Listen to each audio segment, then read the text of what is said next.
Welcome, everyone. Happy Thursday. I think it's Thursday. It is I'm Claire Thursday. Jones. I'm a queer fantasy romance author as well as a small publisher that supports other writers in getting their works shared with the world. And we are jumping on for my Marketing as Authors podcast, where I discuss and interview the amazing and inspiring authors in my network about the strategies that have hopefully propelled our careers forward in meaningful ways. Sometimes they don't, and that's what we're here to learn. If you're joining us, please like, comment, share below. Let us know that you're here. And today I'm talking to Golden. I'm so glad to have you here. I literally saw Yeah. you in person like 2 weeks ago. So, Oh, which was so much fun. Right Women's Festival, which is, I guess, like that's in-person marketing. But like you said, it doesn't always mean that it's successful in a financial sense. Thankfully that one was for me, but yeah, it was also sometimes it's successful in like the interpersonal relationships yes. rather than financial success. Yeah. And that's A why lot of book signings. setting what your idea of success is from the very Yes. beginning is so important to that in terms of being like, okay, maybe it wasn't monetary, maybe it was experiential, and that still is valuable. Maybe the real success is the friends we made along the way, which I honestly do believe is true. So, Absolutely. Absolutely. My life is so much richer for all of the book nerds that I've come across in the last few same. years. Yes. I went from being like the only bookworm in my high school to the point where that was my nickname Mm. that they gave me, which I answered to because I was like, yeah, that's accurate. Um, and I feel like there were other people. Apparently, I was just the biggest one. And now I'm surrounded by them. And I'm like, this is amazing. I like this. Yeah. 10-year-old Claire would be so happy right now if she saw what I was doing with my life. Right. Well, 10-year-old Golden might be a little horrified by the genre I chose. She was very sweet and innocent. Mm. But she would like everything else about it. Well, that's a perfect segue. Let's talk about your books. What are they? Tell us.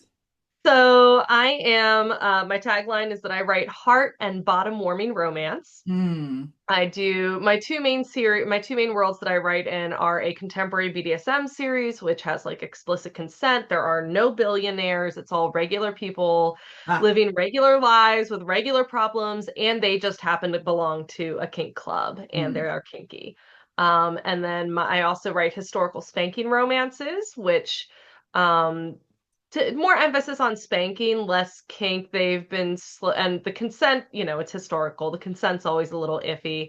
And I started out on the darker side and have slowly, I've noticed my historicals have gotten more consenty too. Hmm. Although I do have my other pen name is Sinister Ange, and under that, that's where I write the messed up stuff. Hmm. I mean, I've been thinking about doing a pen name for like taboo. Yeah, like sometimes I just get like a fucked up idea in my head, and I just need to get it out, and so that's what Yeah, that pen name is yeah, for. yeah, exactly, exactly. Well, how many have you written? I between the two pen names, around 100 now, books total. Whoa, Some that's of them are a little wild. shorter than others, but yeah. So how many a year is that? So for Golden Angel, I write four of my main series books a year. So two of the historicals, two of the contemporary BDSM, and then I tend to put in at least one or two side projects where that's where like the shorter books come in. Sinister Ange tends to release one or two books a year. Again, she's very iffy. It just depends on how I'm feeling.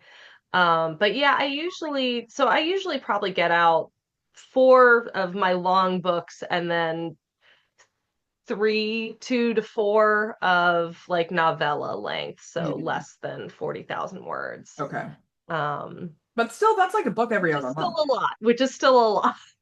Yes.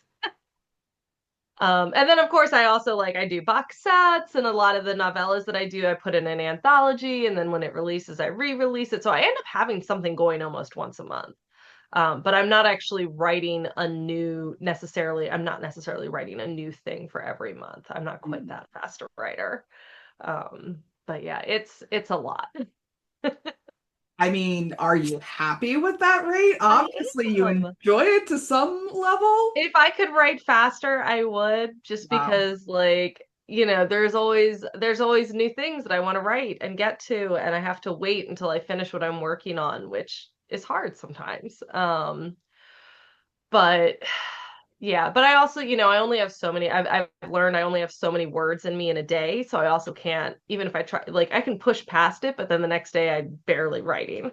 Yeah. Um, so I've learned to kind of just go with what suits my brain. Hmm. And then now that I am full-time authoring, breadwinner for my family, this is my day job. I have to spend about half the day doing all the admin and marketing and all the stuff that, you didn't get into writing to do, but now you have to because it became a job. So yeah, I spend about half the day writing and then the second half of the day doing everything else. Wow. Wow. Okay, so do you plan on continuing the like 6 books a year schedule, or is that Yeah.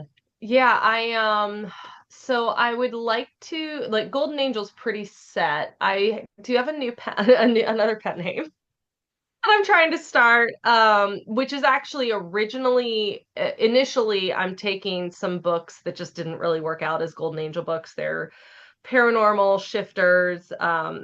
They were high heat but no kink, and so I'm lowering the heat level a little, just going to kind of steamy instead of erotic. Gonna move them over to a new pen name. But what I'd like to do is eventually kind of get down to like three Golden Angel, three Angel Gold is my new pen name. I'm very original. Um, no one two will to three ever Angel Gold no one books. will ever find the connection? How would they know? Oh, are you gonna try to hide your new pen name? I'm like, well, it's Angel Gold, so no. Pretty sure people will figure out it's me.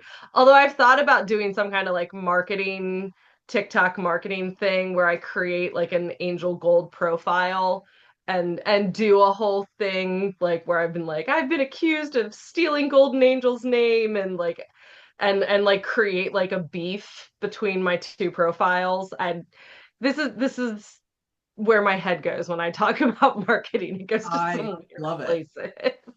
I mean, you really do have to It be would work for creative. TikTok. You really do have to be creative these days. Yes. And TikTok likes the drama, and I'm like, I feel like there would be people who didn't realize that I'm both profiles, Yeah. and that, and I could just have fun with it. Yeah, yeah. And then there would be like an effort to cancel you when people find out. It's like, Yeah. he's been fooling us this entire time. And then you're like, that's what I was I doing. feel like I'm just like I feel like I'll grab some like sunglasses and one of my wigs and pop those on and have like the same background and be like, obviously I'm not the same person. I have this hair and I wear these, and just because my background is the same as hers doesn't mean I'm copying her. Like, Yeah, yeah, yeah, yeah, yeah. Yeah, yeah. I can see it. I can see it. uh, yeah. Being a little unhinged on social media seems to work well. Yeah, I honestly, I mean, I think this might sound a little dark, but that's going to be what differentiates us from the robots when it comes to AI, is like we want to have those like creative quirks. And I think that's going to make us more valuable in the long term in comparison to all of the AI crap that's being. Oh, Yeah. 100%. I was 100%. thinking Like about I've that in the shower this morning, actually, in terms of I'm like, I don't think I've ever seen an AI with acne Oh, interesting. or like wrinkles. Yeah, that's a good point. Like, well, I have seen him with wrinkles, but it's when they do like the old Yeah, person AI thing, and then it's like these yeah, very distinctive wrinkles. yeah. It's not like right, it's like a normal person wrinkle. It's And it's I like would Pixar imagine wrinkles. if you put like a person with acne prompt into AI, it would be like boils all over their face, Right. you know? Yeah. And I'm like, no, I'm talking about like regular, everyday, Yes. just woke up with a pimple. It's fine. And honestly, that's like my favorite thing about TikTok, honestly, is like I know that there are the people who like make themselves beautiful for it Yeah. and everything, but like I feel like a lot of the content on there is like so many of us are just like rolling out of bed and being like, "Hey, what's up? I have no makeup. I didn't do my hair." Uh here's my book. Yeah. And I'm like, this resonates for Yeah, me. yeah. The first TikTok video that did well for me was literally one where I was stoned with my eyeliner smudged.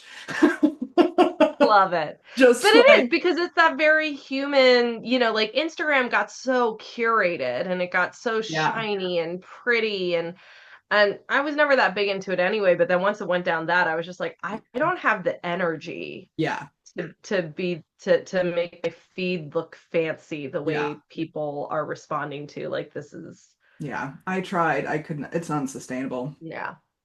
But I mean, for some people, obviously, I have some friends who like love Instagram. That's their thing. They don't get TikTok. They're not into it. And I'm like, Yeah, that's fine. You do Instagram, I'll do TikTok. Eventually our readers will hear about each other. yeah, You do the thing you're good at, I'll do the thing I'm good yeah, at. yeah, yeah, exactly. Have your Um, past experiences supported you in figuring all of this out, or did you have to really learn all of this stuff? It's definitely, I think a lot of it has been learning through experience, which is kind of the theme of my entire career. I started publishing back in 2012.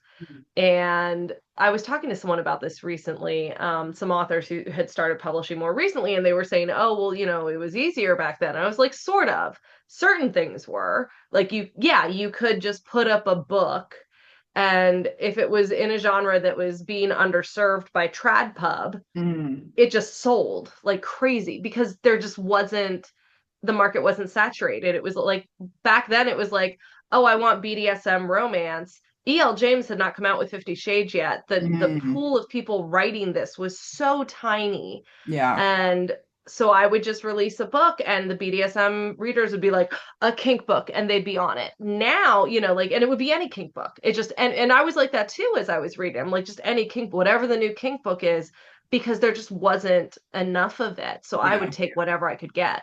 Now, if you want to be like, oh, I want a hockey team, a whole hockey team, Omegaverse, sweet, but also breeding their Hugh Cow Omega. Like you, and people will come at you with like 20 different recommendations. Like the market's just super saturated. So, in that sense, absolutely it was easier.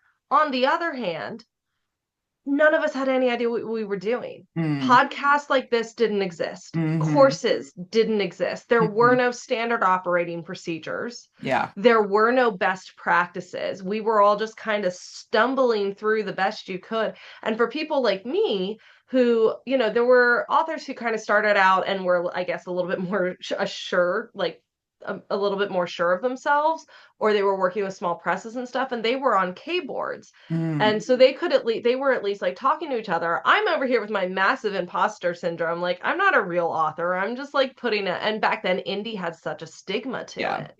Um so I'm like, I'm not a real author. I'm an indie author. I'm just putting up stuff. I don't have a cover artist. I don't have an editor. I don't have any of these things that you need to be a real author in my head.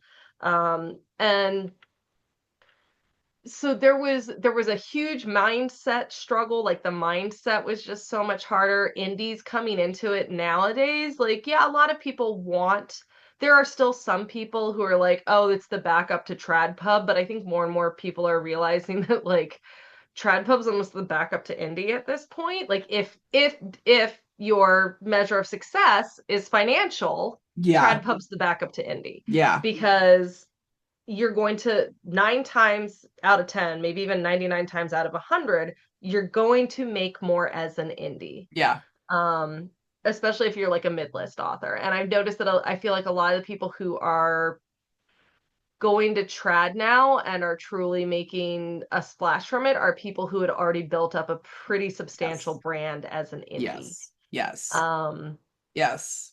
Yeah, and that's not to say that like there aren't debut authors who can do well. They can, but yeah, I mean just the money wise, like if that's what you're aiming for, indie is kind of is you're just much more likely to make what you're looking for.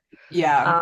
And I think But that, back then, indie was like, no, that's not real authorship. So yeah, there was a lot of stumbling, learning, I my covers back then, which I was doing myself, were so bad that a graphic artist who is not a cover artist, but she read my book and she reached out to me and she's like, "Hi, I love your book so much. I'm a graphic artist. Can I help you with your covers, please?" Yeah. And she did them for free for like the first year and a half until I could start paying her Wow. because she loved my work, but she's like, "Your covers are terrible." Yeah. Yeah. Yeah. Yeah. I found that that's honestly something that I have a bit of a snob factor about when it comes to book covers. I come Oh from the world of no. art history, and so I'm just Oh like, gosh. y'all. Yeah. Yeah. And but back then it honestly, like, I was putting up the most atrocious covers and it didn't matter, Yeah. because what people were looking for was they wanted that specific genre. Yeah. So now, of course, you have to, like, my covers. I love my covers now. My covers are way better. Um, and there's so much more information out there about what to do. Of course, then you hit that point of overwhelm of like, there's so much information Yes. about things that you can do. Yeah. Whether or not you should do them is an Yeah. entirely different thing, but it's hard not to feel like you're supposed to do all of them. And I do feel very lucky that I got to kind of slowly grow into it and learn things along the way. I had to unlearn a lot of things though, like I have a lot of mistakes, like the whole learning through experience, a lot of mistakes. I know you mentioned earlier, it's like, well, hopefully the marketing, as you did things that worked out. And it's like, well, some of it did. Yeah. Yeah. Not all of it.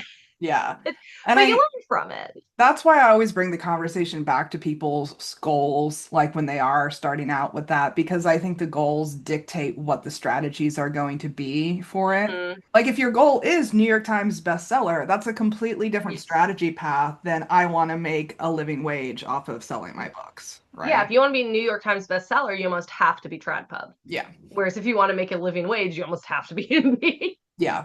Yeah. And both of those have different marketing methods too. Yes. Oh my God, yes. Especially because you're not going to have as much money to spend if you're trad pub because you're not making as much money. Like, Yeah. I don't bother, I'll tell you right now, I barely bother marketing. Like, in terms of marketing, I do some, like I tell my newsletter, I post on social media, stuff like that. But I've worked with small presses. I have a few trad pub books, from an imprint with Simon and Schuster. Like, I have the agent. I don't put a whole lot of time, energy, or attention to any of those books when it comes to marketing because I'm not making the same amount on them. So I put my attention to the books that give me the best return on investment, the best Interesting. ROI, and that's my indie books because that's where I'm making 70% of the royalties instead of like 40 from a small press or 7 from my trad pub. That makes a huge difference. Yeah. And that is like, I don't think I would be a full-time author right now if I wasn't indie. Then why go hybrid? Ego. Yes. Thank you. Thank you. Someone has said it. Oh my God. I I always say was lo- that. I'm I like, was I'm not looking for here to yuck your validation. yum. If that's Yeah. your goal, that's your goal. And like, yes, Yeah. I have part of that in my goal structure too. Yeah. I wanted to see my books in bookstores. I wanted the validation of knowing that I could do it, especially because like I said, I came in at a time where it was very, what do like the indies are just not considered real authors. Yeah. And so that imposter syndrome was hard and I wanted that validation of I'm a real author. And let me tell and when I got the age it didn't help. By the way, it didn't help. It did absolutely nothing for the imposter syndrome. If you have imposter syndrome, you that goalpost is just going to keep moving. Yeah. I not only did not have to query, the agent came to me. Mm. I got like I lived the dream. The agent came Mm. to me, saw my work, came to me, said, "We want to publish you." I got a contract with Simon and with the Cleese Press, which is an imprint of Simon and Schuster. They published my book. It was in Barnes and Noble. Blah blah blah. My husband's like, "Okay, so are you ready to say you're a real author now?" I've been publishing for 5 years at this point. So are you ready to say you're a real author now? And I was like, I mean, it's just maybe after I get in, like this feels like a one-off. Like this doesn't feel real. This feels like like this is fluke. Like maybe if I like can repeat it. But after I got the second book, it didn't make me feel anymore like a real author. Being on the USA Today bestsellers list didn't make me feel, it always felt like a fluke. It Mm, always felt like I don't actually belong here. And it wasn't until I kind of worked on the internal stuff mm, that these external pieces of validation actually felt validating because mm. they were just supporting what I already felt instead of me trying to use them to prove something that I didn't feel. So you were the keynote speaker at this Right Women Book Fest that we met at. Is that part of the validation that you are now accepting as part of your externalized Absolutely. ego? It's it's hard because like especially, and I feel like this, I don't know, maybe men feel this too, but I feel like especially as women, we are so often told not to make too much of ourselves, like don't brag, don't be boastful, stay humble, stay people don't like it when you're like rubbing your wins in their face. Which it's not that you are, you're just saying that you did this incredible thing, but by just by saying that you did this incredible thing, if it makes anybody else feel less than, especially a man, feel less than, all of the sudden you're the bad guy. And so it is very validating, but I'm also still like I recognize about myself that I'm still in a point where as much as I want to like celebrate my wins, I still am struggling against those feelings of, well, I don't want to make anyone else feel bad. Well, I don't want to be too, I don't want to be boastful. I don't want to brag. I don't want to, like, I do want to be humble. Um, but yeah, I mean, it's incredibly validating at this point, but only because I had already started to accept that, like, I should probably start feeling good about myself as an author. It's been 13 years. I've been publishing full time for 5 of them. And when I first went full time, my husband was not working. He just recently went back to work this year because I needed him out of the house because I can hear him breathing while I'm trying to write. Ah, ah. But yeah, our daughter started school, and when he left his day job, it was actually before I went full time. Like I was still at my day job and I was writing, and then I eventually was like, I think we really can just do this on my writing income. Um, so he was taking care of our daughter, and that was a big scary jump to make. And even when I did that, I still didn't fully feel like a real author. And Mm. one of my friends, I said that to one of my friends, and she just looks at me and she goes, you bought a house. You're planning to send your daughter to this preschool that you have to pay for. Adam doesn't work. What are you doing if not being a real where's all that money coming from then? And I was like, The money tree I planted in the that's a backyard. really good point. I'm gonna have to go sit with that for a while. Um, but it was just always there was always this idea of like, oh, everyone must be doing so much better than me. And it wasn't until I got further into the business, until I got further along, like talking to other authors, hearing their stories, realizing that a lot of them needed knowledge that I had. And so kind of realizing that I do have this like wealth of industry knowledge that just comes from having done it for as long as I have and having seen as many changes as I have. And then, of course, I love learning. So I'm constantly Mhm. taking now that courses are available. Yeah, I'm constantly taking courses. I'm constantly trying to improve my business, my craft, my everything that I do, my mindset. And so it does, when you kind of it's happened a few times in the past few years where I walk into an author space going, all right, like there's a round table and I'm going to this round table to learn, and this is the topic, and I can't wait to like find somebody to learn from. And then I get to the table and I realize that everyone there is now looking at me because they want to know what I know and not the other way around. yeah, It's yeah, like, shit, I'm the adultier adult. yeah, yeah. It is a weird feeling. It is, and it's taken me some time to get used to, but yeah, I'm trying to get to a point where I can really kind of own it and say, yes, I am a expert in some of the things that I do. Yeah, Um, just because of how long I've been doing them and how much time and energy I've put into learning how to do them well. yeah. Um, but it's yeah, it's weird. It's Yeah. weird. And especially because for the first 5 or 6 years that I was doing this, I would tell everybody how bad I was at marketing. And so to now be considered a book marketing expert is just wild. Yeah.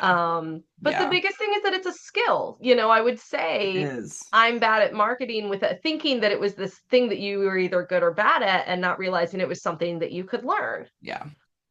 Yeah. So, yeah, And so and I that's a big regret. imagine your marketing efforts have changed radically over the years. I mean, even not only based on your skill knowledge, but just based on the industry and where it was when you started versus now. So like, Marketing was necessary back then at all. yeah, Like honestly, just like algorithm. Algorithm did everything. algorithm did everything back then. Yeah. I had no newsletter. I had no Facebook. I had no presence. What I did have going for me was that I had come from a free website, literatica.com. That's where I started publishing on there in 2005. Mm, And so I had readers who had requested a specific story be turned into a book. This was how I got mm, started. And I was like, mm. let me see how hard that is. Turned out just putting it up as a book for sale was super easy. So I did that. And I was like, okay, like Here there's you the go. here you go. And then I continued it and I was writing for both the website and releasing books for a while. So I did have an audience and I didn't realize until much later what a huge audience I had from that did Yeah. actually slowly start following me over to the books. But like I couldn't, even then it was like, it's only people who clicked on my profile and Mm, then saw that I was doing books, like because I mm, couldn't promote it on the website. They didn't want you mm. sending people off the website, but you could put a link, you could put links in your profile. So Yeah. if someone clicked on my profile, saw that I was also publishing books, and then clicked on that, like that was the only marketing Hmm. that was being done for like the first 2 or 3 years. So it was all, but back then that was all you needed because it was the algorithm was everything, and you didn't have to do anything else. And people would just find you because that's what they were looking for. And I think people still believe in the myth of the algorithm doing the work for you. Yeah, 100%. And I don't think, I mean, that's definitely not the case of No, how it works today. especially like even just recent. First of all, they change the algorithm every year. Every three Um, months on Instagram. Yeah. Yes. Well, but even on Amazon, just on Amazon, they change the algorithm every year and they just changed it again recently. It used to be that like new content was just rewarded immediately, and that has been slowly leaking away as the market gets more saturated. And then recently they did a big overhaul to it, especially when it comes to the ranking algorithms. Mm. And we're going to be seeing the after effects of that for a while, I think. Um, it just yeah, it's and I don't even think it's necessarily a bad change. I mean, like it's causing a lot of people to panic because it's it's a pretty big change and it's something different. I think in the end it will end up being more helpful than harmful, Yeah. but it's something that we're all going to have to learn to like work around. Yeah. Well, I Um, mean, what was the statistic that I heard the other day? Like 3,400 books are published every day. God, Like yeah. it's oversaturation. I even just came across a video today of a comedian who published, I guess, some sort of like autobiographical biography kind of thing. And within a day of it being published, Amazon had five AI like generated ripoffs of his book with different titles, different covers, different synopses.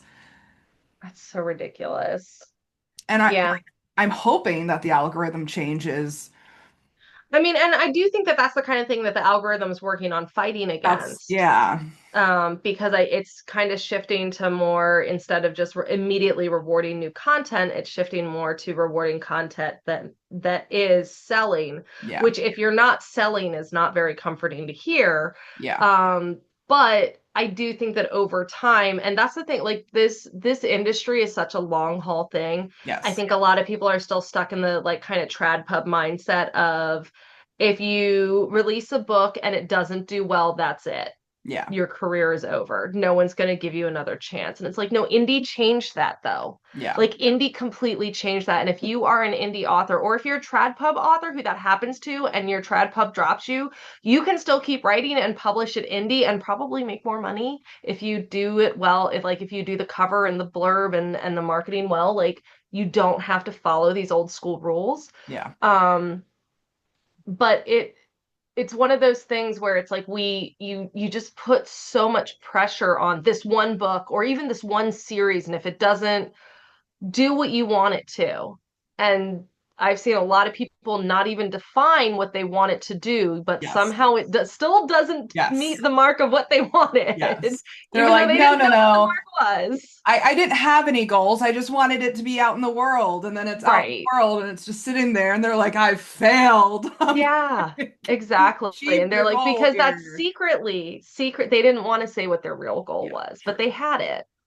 And so there's just a lot of that, I think. And the truth is, if we can get through this, I honestly think it's going to be better for the book industry overall. Yeah. If people will persevere, keep writing, keep working on their craft, keep doing good, putting out good books. Because for the people for whom this is just an easy buck, the people who were like, oh, I can just make a ton of money doing an AI book, or before it was a ghost written book or a book stuffed book, and they were just it's the same people trying to take advantage of the KU program. Yeah. And I think this is honestly one of the biggest things that Amazon has done in order to combat Yeah. that, is changing the algorithm in this way. So I am hopeful Yeah. that this will end up being beneficial for authors in the long run. But we have to get through this period first, because first, all the people who are just in it trying to get a quick buck have to realize that that's not happening, and then they will go away. And they will leave the book space for the people who truly love the books and the writing and aren't just here to make a quick buck, but are here because they have stories in their heads that they have to get out. Yeah, yeah. And Um, I think it honestly underlines the importance of marketing efforts that aren't necessarily online focused too. yeah, Like when I say online focused, I honestly don't put the Literotica site under that category, even though it is technically an online platform. yeah. When I say online focused, maybe I mean like ad and social media focused. I mean, social media is just one of those things where if you can make it work for you, it's just so powerful though, Yeah, because I mean, and I will hit, people are like, it's free. It's not entirely free. It's a time investment, and your time is money. yeah, And if you start making money from your books, eventually you are going to need that time yeah, to write more and do less social media. yeah, But because especially when you're first starting out, you don't want to put, it's like, I don't think people, this is my opinion, by the way, I don't think people should put hundreds or thousands of dollars to their early book releases. I always worry when I see authors doing that, because it is so hard to make that money back on a book, period. And it's even more difficult when it's your debut release or you only have a few releases under your belt, because books are not high cost items. So you have to sell a whole lot to make up a couple $1,000s. So when I see people spending that on like a cover, it makes me choke a little bit inside, because spending the money does not mean that you're going to make the money back. yeah, It would be nice if that's what it meant, but it doesn't. yeah. Um, I think I forgot where I was going with that. I mean, I think the question is Oh, like, what kind of marketing platforms do you choose to focus your efforts on? Is yeah. it mainly social media? Is it these in-person events that I met you at? Is it a mix? Yeah. And I mean, because both of them, it's like they both have a time cost, they both have a money cost, Yeah. and it's what can you afford and what's gonna have the best return for you. And I will say one of the things that I love about social media is like it is so far reaching, and if Mhm. you do it in a manner that resonates with your audience, you can grow much faster than any, I think. But again, you have to be able to do it in a way that resonates with your audience. And I think a lot of people struggle with that. And I think a lot of people try to, they end up putting kind of barriers up for Mm. themselves, because, I hear a lot of people saying like, "Oh, I don't want to show my face," and they're talking to me because I show my face all the time, and I'm like, "You don't have to." I was like, I was actually not going to show my face as much because I got advice about how, oh, you need to stop focusing on you and focus on your books. If that's what you Mm, want to do to sell your books, you need to focus on mm. talking about your books. Turned out that advice actually didn't work that well for me. Yeah. Well, Um, I think it sucks. That's advice in right. Yeah. general. Like my people do love my books, and when I talk about them, I get, when I do just fully book focused, not my face, just the book, the tropes, the genres, the hooks, yes, I get an audience. Like I have people who come and buy the books from that. But honestly, if I go on with my face because I'm an extrovert and I like talking to people and I'm clearly enjoying myself as I'm making these videos or doing these posts, that resonates with people. But I have friends who would not enjoy having their face out there. And if they did, when they have tried to put their face out there, they got crickets because they weren't enjoy it wasn't resonating with their audience. They weren't enjoying it. But then they go and they post stuff about their books and the hooks and the tropes and everything like that, and the stuff that they are actually excited about, and those blow up. And it's not that I'm not excited about my books and stuff, but like apparently I have to show my face to get other people as excited for them as I'm excited for them. I don't know. Like but you got to lean into what works for you Yeah. is the Yeah. main point. You got to lean into what works for you. And I'm almost thinking that it's a matter of accepting the consequences of what you do enjoy. Mm, Because I think a lot of people feel the pressure to enjoy things that they just don't enjoy. yeah. I mean, And there's a lot of that. there's just going to be natural consequences of not enjoying certain things and enjoying other things, right? And I think creatives in particular feel a pressure to A, achieve goals that aren't even their goals in the first place, Mm. and Oh, yeah. B, do things that they don't actually enjoy to achieve those goals that aren't actually their own. Yeah, like you see, so often you'll see people, like I'll hear people saying, "Oh, well, but if you want to be successful, you need to do this." And I'm like, Yeah. "Okay, but what does successful mean to you when Yes. you say that? Because if your definition of success is different from mine, Yeah. then I don't need that advice." Exactly. Exactly. I did a consultation table at the San Francisco Writers Conference earlier this year, and most of the people who came by my table were like, "Oh my God, I have to do this. I have to do this. I've been told I need to do this. I need to do this." And they're like straight up panicking by the time they sit down at Yeah. the table. And I'm like, "Okay, what is your vision of success? Like, tell me what your vision of success is, and I will give you advice for that particular vision of success. I Hmm. will not pay attention to all the other advice that you've been told this weekend. I will Yeah. just give you advice that's particularly aligned with your vision of success. Because maybe you don't even need to put your book up on Amazon or Barnes and Noble to achieve what you want to achieve." Yeah. Which is honestly, it's so important. I do Becca Syme does a lot of work that I just absolutely love, and one of her big things is she always says QTP, which means question the premise. Mm, So when someone says if you want to be successful, you have to do this, question the premise of that, which the premise is they are assuming that what they define as success is the same as what you define as success. And they're also assuming that if you do what they're doing, that you will get the same results. And that's not necessarily true either.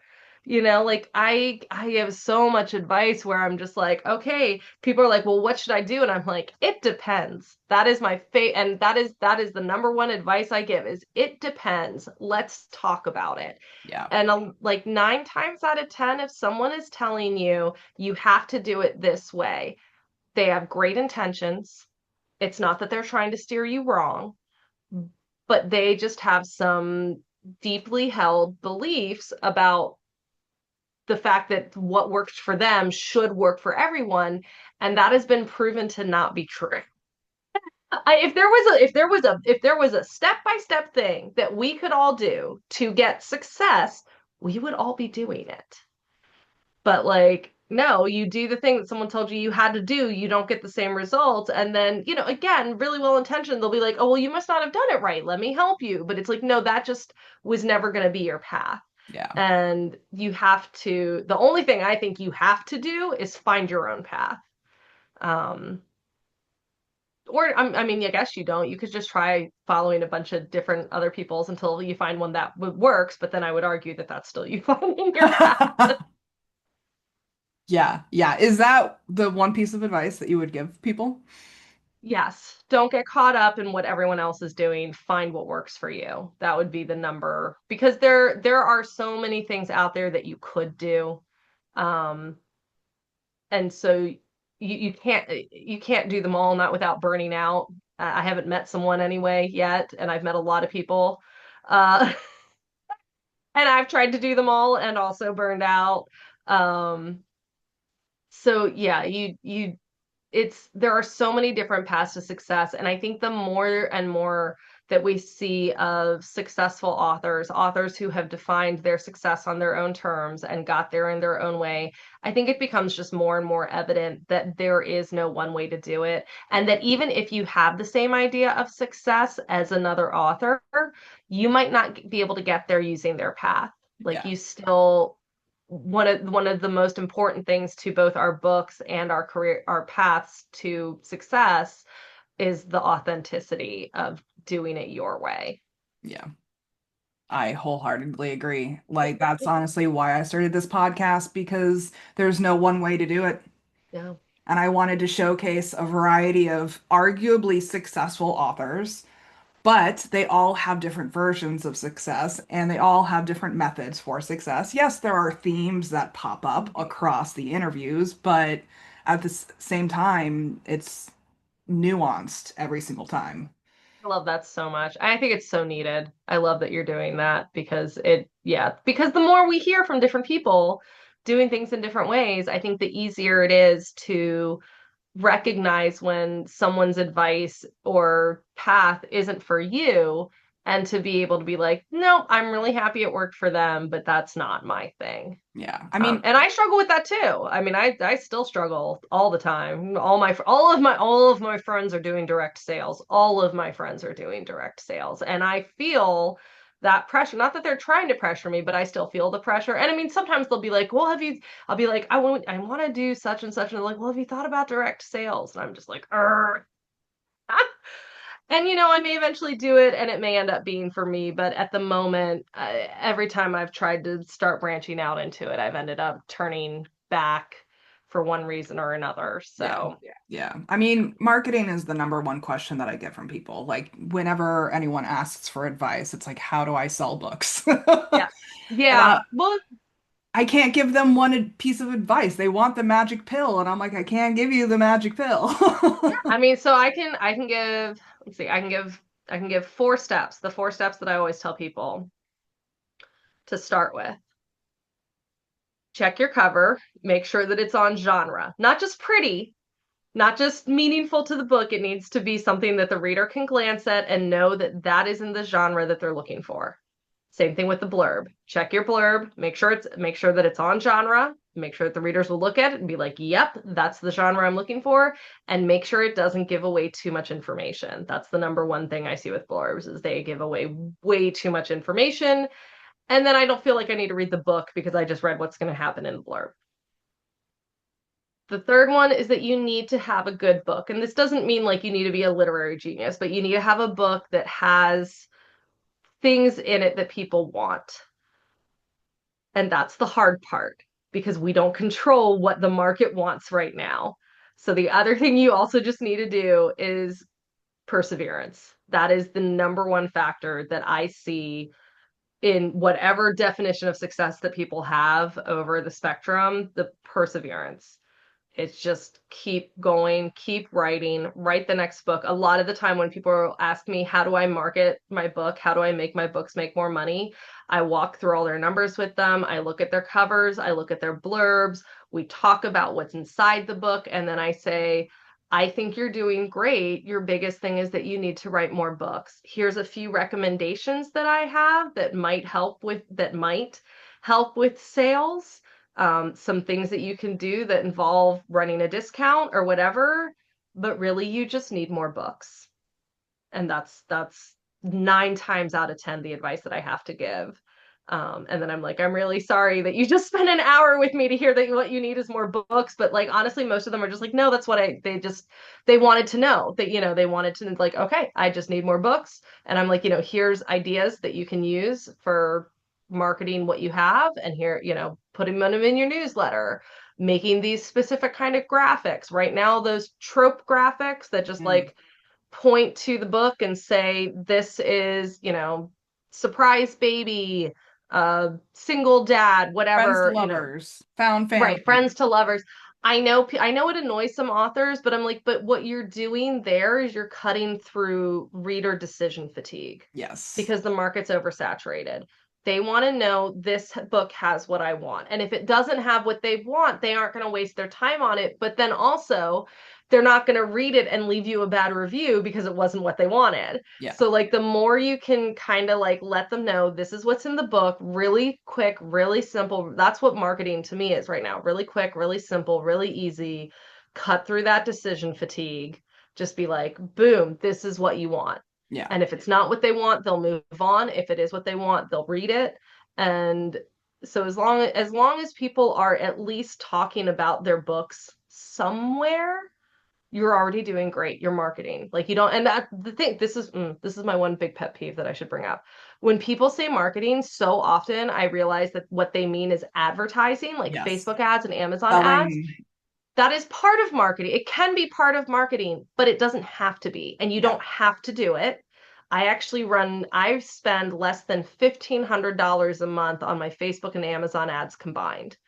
And I'm actually going to be moving to spending even less because I'm not seeing the return that I would like from those. I'm going to be mucking around with my ads to see if I can spend less and still make the same amount of money. I do a lot more with like paid newsletters, which is Yes. what I usually recommend for especially newer authors because Facebook ads and Amazon ads have such a steep learning curve. Paid newsletters don't have any learning curve. You just stick your free book in the free booksy. It runs to their readers that they have already collected and curated for you. And then hopefully, if you've written a good book that they like, they will then read through the rest of your books. Like that's, and it's, exactly how much you're going to spend. You can budget for it. You can save up for it. Like that's, I love paid newsletters. That's what I built my marketing on. Um, but yeah, like so and a lot of marketing for me is just telling my readers what I love about the book. Like Hmm. I'll put up posts. These are my favorite things in the book. These are my favorite characters. This is a line that I just wrote that I'm really proud of. All of that is marketing, and I think a lot of people kind of discount that. They're like, "No, that's just like talking about," but yeah, that's marketing. Talking about your book is marketing. If Yeah. you're doing it on social media, if you're doing it to the stranger in line with you at the grocery store, you are marketing your book if you're talking about it. Doesn't Yep. matter where you're doing it. Yep. I mean, I will underline the whole press ads and paid newsletter ads too. That is the number one thing that I recommend you actually spend your ad money on more so than Yep. like algorithm. Until you have the money to like take a course, which I'm not going to give you because I'm still learning them. But I recommend taking a course, and the course will tell you that you need $300, $200 to $300 that you don't care about because you're going to lose it while you're learning ads. Yeah. Like they're expensive, and I think it's really intimidating to people. But I'm like, but you don't have to do that. Yeah. Like you can spend money on it in a way that usually has a better return on investment. And if there isn't a return on, like if I run a free booksy and I get no downloads, I'm like, all right, what's wrong with my cover? What's wrong with my blurb? What did I do? Something's wrong. Like Yeah. something's wrong. So yeah, which is honestly much more effective than um, running ads, and for me at least so far. Absolutely. I've had a few effective Facebook ads, but um, yeah, it's not it's not guaranteed. I get it. I get it. I mean, these are all huge lessons that it does sometimes just take time to learn. Sometimes you just have to learn for yourself. Like, which I get because the first thing that I do when someone tells me, "Oh, you shouldn't do that," is I go into Yeah. Like David Garin, I'm an absolute David Garin fangirl. I love all of his work. And in one of his things, he's like, if you are a wide author, so wide is like if anyone's listening, you're like, what's that? If you're not in Kindle Unlimited and your book is available widely on multiple platforms, you're a wide author. And so David Garin was like, okay, if you're a KU author, you can put a whole series on sale. If you're a wide author, don't listen to this. Don't do that. And I was like, excuse me, I have now done it twice. And then I go and I look at the numbers and I'm like, well, was that worth it? Was it not? And actually, both times I kind of feel like it was worth it. They were old Mhm. series and it did increase. And well, and the thing about here's the reason though.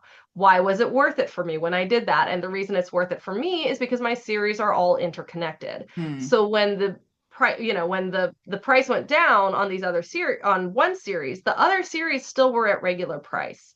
And so as people read through this one series, they got to the end of it. If they wanted more, they had to go to my full price series. And it Hmm. was a backlist, it was backlist books. They're old. I've been doing this for a while. Would I recommend it for an author, a wide author who has like one or two series and they're not connected? No, probably not. Um, unless you're like really really dead in the water and you've decided to do the huge marketing push and you're just you might not make your money back on it, like, but you want to do the gamble, then sure. I mean, who am I to tell you no? Absolutely. Absolutely. um I mean, I have a feeling that we could talk about this stuff for days. I mean, that's one of the reasons why we started talking at the book fest too. We were like, oh my God, let's just have a nerd out right now. yes. Oh my god, which was so great. I mean, like, because it was funny because I saw you sitting there and we talked a little bit in the bar ahead of time, but Yeah, like, yeah, we'd never met before. But I feel yeah. like, oh, we had a good conversation in the bar. Let me just sit down. And then all of a sudden we're like going. I was like, oh my God, I love this girl.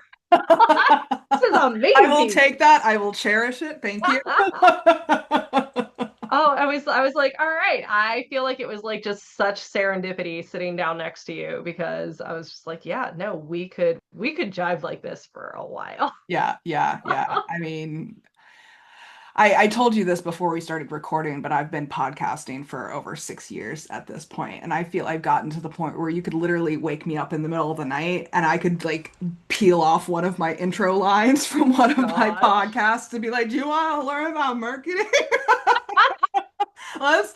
I've actually had dreams where I teach people about marketing in my dreams. Like that's how insane I am. That's pretty brutal. I was like, yeah, ads aren't great, but that is what I would recommend would I'm be. so glad to hear somebody else say that because like I feel like I'm surrounded, like so many of my friends, like I'm surrounded by ad gurus. Like I'm surrounded by people who do legitimately teach classes on ads and I'm just No, like, no, sorry guys. no. I am an Ingram girly and I am anti-algorithm ads Yeah. and I will die on that hill. Yeah, I struggle. So I've been trying to make Facebook ads work for me for a real long time and I have just I've never. been there, I've done that, I've lost the 2 grand. I don't want to Yeah. do it again. My problem is that I will get enough results to keep me going with it. And I turned them all off last year for like a month and my income went down, like dropped. And I was like, oh, I guess it was doing something. So I turned them back on. Uh, Like, oh, darn. I guess that was doing more than I realized. yeah, yeah, yeah. I get it. I get it. Sometimes it is good to check to make It sure that is you know. very true. And now I know. So, Yeah. Well, we have to wrap up at certain points. yeah. So is there anything you want to add before we start heading in that direction? Oh, just I think the best thing new authors can do for themselves right now, or authors that have been doing this for a while, because like the market is saturated. And not only is the market saturated, but we are now fully post-COVID. The high in publishing that we had during that time period because people were stuck at home, it's over. The market is correcting itself. Like that was never going to last. And I think a lot of us forgot that in the middle of it. And I think people who came in and started publishing in the middle of it didn't realize that they were publishing in the middle of a high because that was all they knew. And I see so many people thinking that they are doing something wrong that their sales are down and it's their fault. And I want them to know, not 99 times out of 100. I mean, maybe check your covers and your blurbs. See if you are doing any marketing. But be like, okay, am I doing these things? And if you have checked all those boxes, it's not you. You're not doing anything wrong. Yeah. It's just the market right now. And the from having had a lot of friends come and go in this business, the people who tend to make it through are the people who just keep going. Like no one, this doesn't, maybe spend less money if you're spending a couple $1,000s on a cover for a book that's or a series that's not selling as well as you would like it to. But the only person who really can say, no, this is over, I'm done, is you. You're the only one who can say I'm done. So, Yeah. yeah. Yeah. I love it. I mean, that's one of the conversations we had at the book fest. And I was Yeah. like, yes, thank you for bringing that up. Because not enough Oh, people are talking about it. no. And it's so disheartening to see everyone saying, oh, my sales are down. What am I doing wrong? And it's like, no, but like, have you noticed that that's every post? We're not all just doing something wrong. Yeah. That's just the market right now. That's Yeah. where we I are. started this year what I call the grand social media experiment because of TikTok going down earlier this year. I was like, I need to diversify. I was like, the algorithms are not liking me right now. They're not liking anyone right now. And without TikTok, especially without the world of book talk, I was like, I need to diversify. And so Yeah. I've been honestly having a lot of fun diversifying this year. And Oh, I've that's actually good. been going viral on Red of all places. I have not joined yet. It was on my list of things to do, but then TikTok didn't disappear, and I was like, all right, well, we'll just stay here for now. Yeah. Yeah. Most I don't have the bandwidth to do a social media I exploration, film and unfortunately. edit on TikTok and then I just repost on all my other Yeah. platforms. That's the only way I can make it efficient because ain't nobody got time for that. That's what I've been doing too, especially I mean, TikTok very kindly took off that watermark, which I That appreciate a is lot. very helpful. Very Made helpful. a big difference. Yeah. Yeah, absolutely.